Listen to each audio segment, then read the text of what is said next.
28 Mei tahun 2000 di kota Stockport. Ada keluarga yang menangis terharu melihat kelahiran sang anak yang dibangga-banggakan. Hampir 24 tahun kemudian, dia membuat nangis London Utara dengan 2 golnya. Siapa dia? Dia adalah Phil Foden di final game pekan ke-38. Gimana kisahnya? Kita sikat aja di obrolan bola anak rental.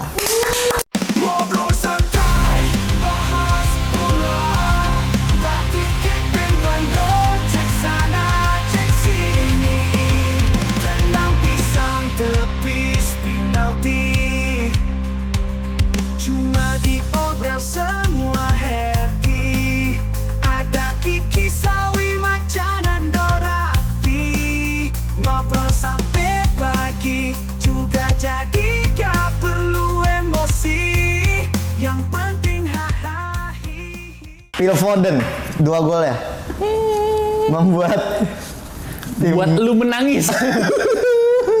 Udah, gue nggak mau lanjut Ji. Membuat tim asal London Utara harus mengubur mimpinya. Sorry nih, susah nih dibalikin nih. Gue pengen bahas soal ini dulu deh. Kenalan dulu gitu ya. Gue pengen bahas soal kenalan dulu. Selamat. Perkenalkan, nama gue adalah Rizky. Gue adalah playmaker yang memimpin jalannya acara kesayangan kalian ini. Di sebelah kanan gue ada siapa nih? Maca Maca dengan kutek hitamnya tentu saja. Lalu gue Raffi, fans MU yang nggak dapat apa-apa sama kayak fans Arsenal. setidaknya masuk champion bos. Sebelah gue, di depan gue ada siapa? North London forever, whatever the weather. These streets are old, and my heart will leave you never. My blood will forever run through the stone. Come on! Anjing ya. Sampai lupa. Sama siapa ini gue bicara? Nando Young Guns. Nando the Young Guns. Gue pengen bahas general dulu. Tapi untuk 2 tim ya, final game week. City lawan West Ham, Arsenal lawan Everton. Apa yang terjadi di kedua laga itu? Gue udah memprediksi sih. Preskini loh. Iya. Dua-duanya bakal meraih kemenangan dan benar. Dua-duanya bakal bermain all out dan benar juga. Ya. Tapi prediksi yang nggak meleset itu City nggak akan terpleset di game terakhir. Itu sih yang paling benar kalau menurut gua. Itu yang terbenar. Ya, jadi ya fans Arsenal bisa nanya ke fans Liverpool sebelumnya. Oke. Ataupun fans MU yang kalah goal difference kan waktu itu. Ya City emang apa ya, klub yang spesial lah di akhir-akhir ini. Jadi untuk mengharapkan dia kepleset sepertinya kecil kemungkinannya. City adalah klub yang spesial. Duh, gue tuh biar hapus dulu air matanya. Ada tisu gak sih? Gue udah gak usah nangis mulu. Buat yang nanya nih, udah gede. Anjing. Buat yang nanya, buat yang nanya nih, gondrong fans Arsenal nih, gondrong. Jangan berasa fans Decul bangsa. Henry diambil, Fabregas diambil masih. Gue tuh sebenarnya nggak jarang emosional sama sesuatu ya. Sejujurnya gue objektif gitu. Jarang gue emosional sama sesuatu. Tapi kemarin tuh pas kalah sama Tottenham tuh kayak pupus gitu gue. City kalah sama Tottenham ya konteksnya. Tottenham kalah sama City, sorry. Tottenham kalah sama City tuh pupus kayak udah.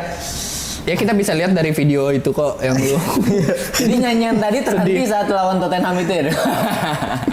Forever ya. Forever tetep ya. Iya, cuma gue udah tahu nih Arsenal bakal menang. Tapi gue juga satu sisi gue tahu ya City bakal menang gitu. Tapi sampai kayak gitu. Ya si Arteta ini yang gue kesel ya, ketika selesai pertandingan dia kan speech tuh, pas speech muka dia tuh seolah-olah kayak ini udah bener nih, ini nggak ada yang salah nih. Ini Gesturnya nggak lucu. iya kan, gesturnya tuh kayak terima kasih udah dukung, Iya. kita ada di track yang benar, kita yang enggak lah anjing. Target lu juara bangsat musim ini, maksud gua minimal lu minta maaf lah, maksudnya kayak ya lu akuin lu gagal gitu Iya. musim ini, kita bareng-bareng lagi musim depan, bukan kayak kita ada di track yang benar. Dan berharap, menurut gue dari sebenarnya mindset berharap dari klub lain untuk juara udah salah.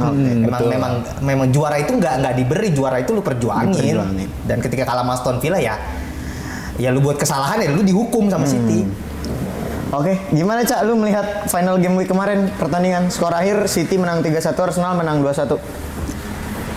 Ya kalau dari jalannya pertandingan apa gimana? Boleh, jalannya pertandingan. Jalannya pertandingan tuh dari awal emang sudah sama-sama mendominasi, Arsenal ini mendominasi dan City kita lihat menjaga banget tempo permainan dia dengan pressing yang ketat, membuat West Ham ini melakukan kesalahan-kesalahan, bahkan di menit 2 dengan pressing yang tinggi Anjing, dia menghasilkan paling lagi menitnya bangsat.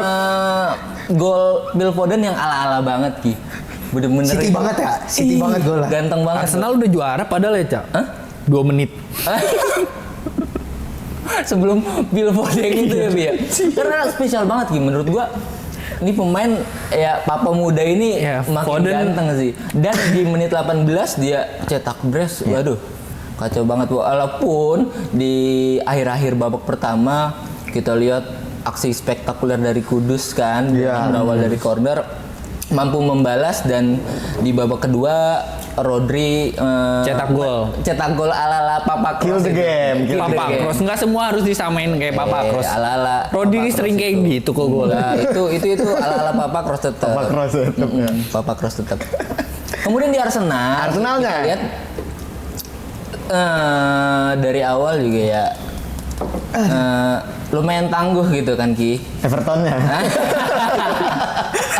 Ya menurut saya semangat juangnya untuk di game week terakhir bagus, namun harus kecolongan dulu gitu kan oleh gue yang disundul sama di flag dari Declan Rice dan dibalas gitu ya oleh Takehiro Tomiyasu yang itu cantik dari Martin Odegaard. Arsenal way. Kelas itu cutbacknya dan ditambah keunggulannya oleh Kai Havertz yang itu nggak sengaja. Odegaard tuh gue bingung, dia tuh Sengaja apa? Sengaja Thierry Henry style gitu dia. Kepleset dikit, iya. Seperti itu. Tapi ya akhirnya Gak cukup ya. Kenyataannya seperti itu. Ini nggak apa-apa, nggak apa-apa. Gue berat banget dengerin analisanya dia kayak. Jadi yang menarik gini, gue abis lihat Rodri City ya, bukan Rodri Real Madrid ya. Rodri City tuh bilang Arsenal musim ini memiliki musim yang menakjubkan. Statement dia. Iya. Tahu gua. Tapi yang membedakan adalah dia tidak punya mental. Terbukti ketika melawan City di Etihad dia mengincar hasil seri. Apa? Gue pengen itu kan menurut Rodri. Cuman secara general gue pengen nanya ke Luffy, apa yang membedakan City dan Arsenal? Singkatnya apa yang bikin City jadi juara deh? Gini loh, mentalitas tim yang udah juara 3 tahun berturut-turut melawan mentalitas tim yang ingin juara. Apalagi dia dalam komposisi skuadnya itu anak muda kebanyakan kan Arsenal. Ya menurut gua kalau kita secara logika ngelihat aja lebih matang yang udah 3 tahun berturut-turut juara dong, ya kan? Menurut gua sebenarnya ini bukan gimana ya? Ini sesuatu yang cuma dipunyai oleh City gitu. Oke. Jadi tim ini mau diapain juga kalau emang dia datang dengan tim yang udah sehat, udah kompak. Ini tim tuh harus lebih bisa ngelawan lagi. Cuman Arsenal tuh nggak kayak gitu yang gue lihat waktu pertandingan lawan City. Atau emang strateginya Arteta yang bermain aman ya, yang seperti lu bilang cetak gol defense. Cuman menurut gue untuk di pertandingan itu seharusnya Arsenal bisa nggak ngelakuin itu sih, soalnya kita bisa lihat penyesalannya di akhir kayak gimana kan. Itu satu pertandingan berpengaruh banget loh. Iya. kalau itu City kalah udah pasti dong Arsenal sekarang juara. Iya. Ya itu menurut gua mentalitas Arsenal, bener kata Rodri, mentalitas Arsenal yang datang untuk melawan City harus jauh berbeda dari yang sebelumnya terjadi. Oke. Lu deh menyikapi Ya emang si Arteta ini mental tukang bully anjing. kesel aja dia. Tukang bully kalau ketemu lawan yang lebih cemen dari dia nih. Buset deh. Mainnya. Tolong disembuhkan nih cuman malah buset deh. Mainnya tuh udah berasa Iya. aja ya kan ngerang. Tapi ketemu lawan yang sebanding atau lebih di atas, Respect langsung. Respect ke bangku. langsung bertahan nunggu serangan balik. Lu serangan balik punya Vinicius, punya Mbappe. It's okay gitu. Sementara pemain-pemain seperti Saka, seperti Odegaard, seperti Trossard, Havertz itu nggak dibuild untuk fast break. Mereka biasa bermain dengan sistem gitu. Maksud gua, kalau memang lu menang, kalau memang lu mau menang, lu mau menunjukkan kalau lu raja di Inggris. Gini, kalau lu raja lu udah nggak ngelihat lagi. Semua orang lihat lu, bukan lu ngelihat lawan lu siapa. Dan Arteta masih ngelihat hari ini gue lawan ini, gue harus kendorin. Oke, perubahan taktik normal secara sepak bola, tapi bukan yang drastis gitu loh. Oh jadi mentalitas lu datang ke stadion mau lu lawan tim apapun tuh harus sama gitu, sama You have kuatnya. to win, Iya. nggak ada urusan mau lawan siapa, lu datang, lu harus menang. Ya baik lagi ke mentalitas berarti. Dan mentalitas Arteta kan gue bilang mentalitas tukang bully. Kalau menurut dia bisa menang, dia abis-abisan. Ketika menurut dia udah seri, udah Aman lah gitu ya. fair lah, hasil fair enough lah. Dia mencoba untuk seri, menurut gue bukan mentalitas juara kayak gitu. Lu datang, lu main, lu menang. Oke. Iya, sabar, tenangin dulu. Tenangin dulu. Nangis aja. Nangis. Kalah mah kalah Tadze. Iya, sebenarnya kalau gue lihat aja ya dari pertandingan terakhir deh, kan gue nonton dua screen gitu kan, City sama MU. Enggak lah, MU lagi, City sama Arsenal. Gue ngelihat itu Arsenal tuh secara mental emang banyak peluang. Lu setuju kan tuh kalau bilang banyak banget Emang peluang. attempts-nya juga banyak banget. Attempts-nya banyak banget. Iya, Tomiyasu yang nyundul ke samping, ya ini ya itu. Cuman ya itu menurut gue yang bedain, terlalu memaksakan, terlalu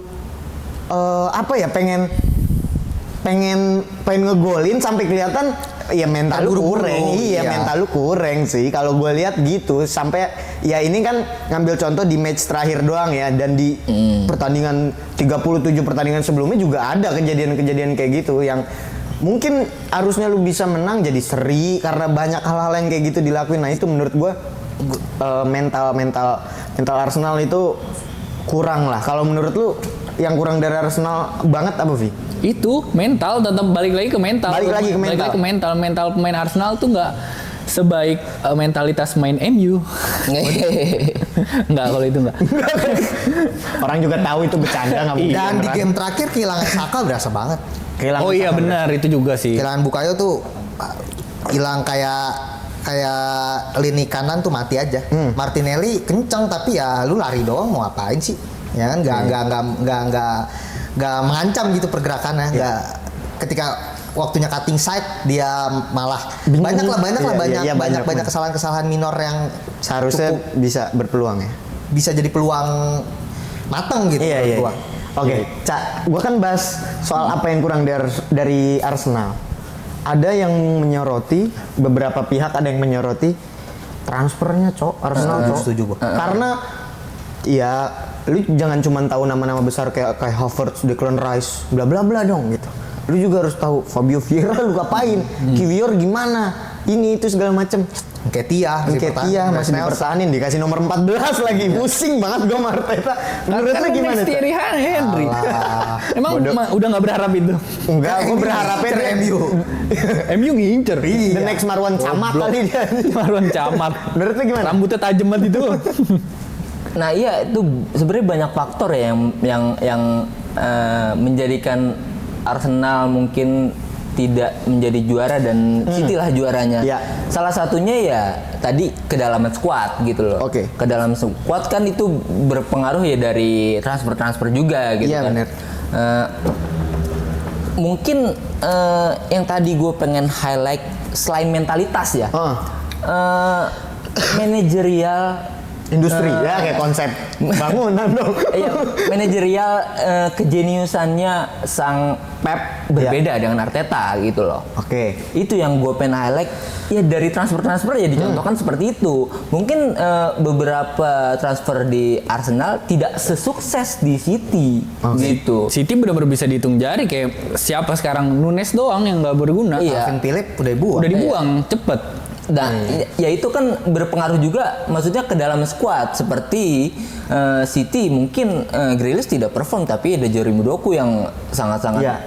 pantas Perform gitu. kemarin. Pantas menggantikannya. Namun di sisi Arsenal Kayak kedalaman kehilangan skuad, Saka aja berasa banget. Itu dia yang maksud gua kejeniusannya Pep juga, dan mungkin balik lagi manajerial manajemen klubnya gitu loh. Ya kita tahu City Iya sih. dengan apa mendukung secara penuh kepada si Pepnya sendiri gitu loh. Ya itulah, kalau emang lu punya owner yang bener-bener sayang sama klub lu dan bukan cuma punya duit tapi dia pun ngerti bola gitu. Itu yang terjadi. Kalau yang punya duit tapi nggak ngerti bola siapa? Glazers. Todd Boehly. Nggak, tapi secara Boleh iya secara manajemen itu tuh Arsenal itu Cak, dia secara pembelian itu diserahkan penuh sama Arteta sama Edu. Jadi kalau masalah dana Arsenal nggak pelit juga, beli Declan 100 juta, beli Havertz 70 juta, tapi memang selera gini, namanya selera pemain itu kan subjektivitas pelatih. Iya. Arteta lagi kena. Dan si Arteta ini pemilihan pemainnya cukup bapuk. bangsat gitu. Anjing, gua udah halusin. Makanya tadi gue bilang manajerial kejeniusannya si Pep berbeda dengan Dibanding Arteta Arteta, gitu, dibandingkan dengan Arteta. Iya, lu spend ada 200 Iya. juta tanpa beli striker tuh menurut gua konyol aja. itu yang Gak manuk krisis. asal ya. Sekarang gini, Havertz itu kan ini kan bentuk kecacatan Arteta Iya. menurut gua. Kenapa? Havertz itu ketika dibeli dipasangin sama Odegaard untuk pengganti Granit Xhaka Iya. awalnya. Oke, iya. Di depan Iya, ada di Gabriel awal-awal Jesus. musim. Ternyata Gabriel Jesus nggak perform, Havertz naik. Dipaksa lah jadi striker. Memang dia sering di Chelsea kan jadi striker. Plot ini ganti-ganti terus, sempat ada masanya Vieira, Smith Rowe, terus si Trossard. Jorginho, Trossard, ya kan. Menurut gua itu kan karena Arteta nggak bisa ngelihat Oke. pemain yang dia beli. Akhirnya oke, gua nggak punya striker, si Havertz punya potensi jadi striker, gua pasang di depan. Iya. Bagus nggak? Enggak. Kuda poni aja tuh si Havertz kan. Kuda poni. Iya kan, bagusnya sekali-sekali cuma mencolok jadinya. Padahal dari sekian peluang yang banyak juga nggak masuknya si iya, Havertz iya. ini loh. Maksud Secara gua. keseluruhan mah Secara jelek. keseluruhan mah nggak bagus dia. Makanya maksud gua si Arteta ini, gue nggak ngerti apa dia masih percaya sama Gakjes, apa dia memang nggak bisa ngelihat potensi pemain, atau dia masih percaya sama Nketiah dan lain-lain. Itu patut dipertanyakan dan menurut gua harus jadi evaluasi Edu dan Arteta sama pemilik klub. Kenapa pembelian lu kayak gini? Iya, iya. Ya itulah yang kurang dari Arsenal, Yang kualitas kurang dari pemain bangku cadangannya, dan solusinya ya transfer yang harusnya Yang paling lebih dia tepat. cari tuh nggak mereka dapetin striker. Siapa Iya. emang? Krisisnya kan gitu. Oh, maksudnya yang dia butuhin Iya, nggak yang dicari. paling dibutuhin tuh Krisisnya di situ. malah nggak dapet. Iya, yang gue benci itu Arteta di bulan Januari itu. Kami hanya mendatangkan pemain yang ingin kami datangkan. Tapi dia nggak datengin striker, maksud gue. Lu emang nggak pengen gitu loh. Mau datengin pemain yang pengen dia datengin. Udah jelas Dan gitu. post Granit Xhaka musim ini, to Iya. be fair, nggak ada yang lebih bagus daripada Granit Xhaka Musim lalu. musim Setuju lalu. Iya. Iya, gua Di peran di posisi itu. yang Terbukti dari ya ntar Partey, ntar Jorginho. Partey cedera terus. Iya. Mungkin Partey kalau nggak cedera sangat bagus. Iya, Partey gua itu setuju. jenius menurut gua, tapi gua setuju. dia kan cedera, Injury prone, ya, injury prone. injury prone lah dia. Si Jorginho, come on anjing. Udahlah anjing. Trossard dia winger. Iya. Smith Rowe kenapa nggak dikasih kesempatan, malah lebih sering Vieira, lebih sering Havertz. Menurut gua Havertz sama Smith Rowe kalau di posisi gelandang, Iya. Smith Rowe lebih bagus. Smith Rowe lebih bagus di gelandang. Dari Havertz itu passingnya ampun, Iya. gua anjing. Pemalas banget pemain itu tuh.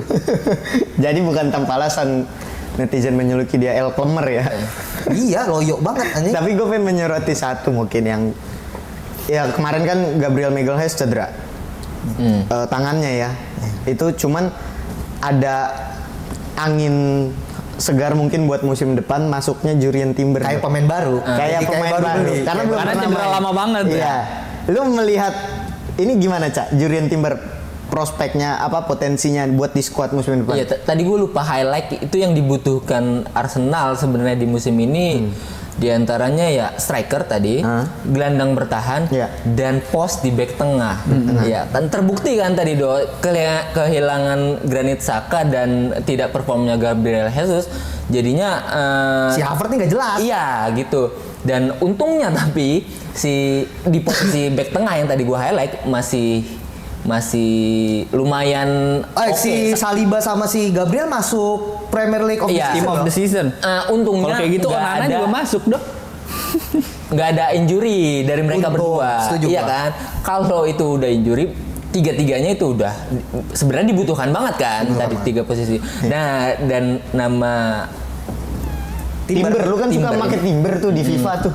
itu dia yang menurut gue tepat banget. Iya. Karena yang tadi gue highlight itu tiga itu sangat dibutuhkan dan Timber ini sangat prospek. Timber tuh kehilangan besar bagi Arsenal musim Iya, ini kalau menurut gue. Setuju gua, setuju. Timber itu one of my favorite player sebenarnya.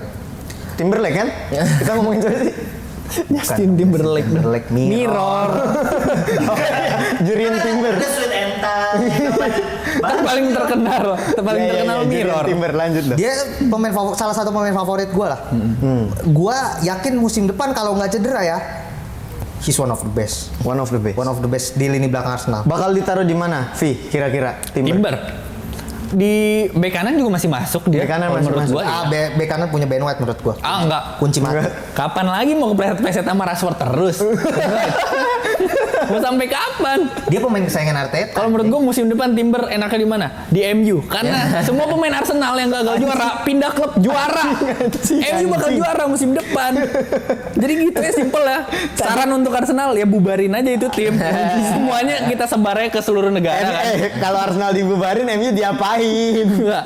Kita sebarin ke seluruh negara, mereka akan juara di negaranya masing-masing. Klubnya masing-masing. Bangke banget ya. Ya gitu aja. Bangke banget ya. Kita lihat anjing, tradisinya aja. Gak jelas banget anjing. Tradisinya masuk semua soalnya Bi, ya. Iya. Tadi gue menarik. Maca nge-highlight sedikit soal manajerialnya Pep, soal transfer keluar masuk dibandingin dengan Arteta. Menurut gue Pep jenius. Dia yang terbaik lah. Dia yang terbaik dengan 4 gelar Premier League beruntun. 4 Premier League beruntun. 4 gelar Premier League beruntun. Menurut lu gimana, Vi? Haruskah dia keluar? Udah kayaknya udah lu mau nyari apa lagi sih di IPL? Apa project dia ngejar MU?